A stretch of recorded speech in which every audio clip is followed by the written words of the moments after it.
Hi friends, நம்ம ரொம்பவே எதிர்பார்த்துட்டு இருந்த ஜனநாயகன் படம் வந்து ரிலீஸ் ஆகலை. ஸோ அதுக்காக வந்து பார்த்திங்க அப்படின்னா தெரி ரிலீஸ் ஆக போகுது அப்படிங்கிற மாதிரி நியூஸ் பரவலாக வந்துட்டு இருந்துச்சு. ஜனவரி 15 வந்து ரிலீஸ் ஆக போகுது அப்படிங்கிற மாதிரி சொல்லிட்டு இருந்தாங்க. ஏன்னா பொங்கலுக்கு ரிலீஸ் பண்ணும் அப்படிங்கிற மாதிரி ஐடியா பண்ணியிருந்தாங்க. ஆனால் நிறைய புது படங்கள் வர்றதுனால அந்த பிளானை வந்து மாற்றிட்டார் ப்ரொடியூசரான கலைப்புலி எஸ் தானு.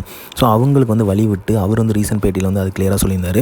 இப்போ வந்து பார்த்திங்க அப்படின்னா ஜனவரி 23 வந்து தெரி படம் வந்து ரிலீஸ் ஆகுது.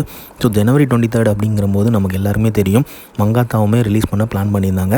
ஸோ இது ரெண்டுமே வந்து ரிலீஸ் ஆகுது. ஸோ நண்பர் அஜித் கூட வந்து தளபதியோட படம் வந்து கிளாஷ் ஆகிற மாதிரியான ரிலீஸ் வந்து இந்த தடவை இருக்க போகுது.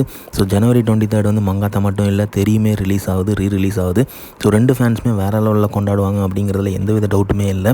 ஸோ அது வந்து பார்த்திங்க அப்படின்னா கிளாஷ் மாதிரி இருக்காது, கொண்டாட்டமாக தான் இருக்கும் அப்படிங்கிறது எந்தவித சந்தேகமே இல்லை.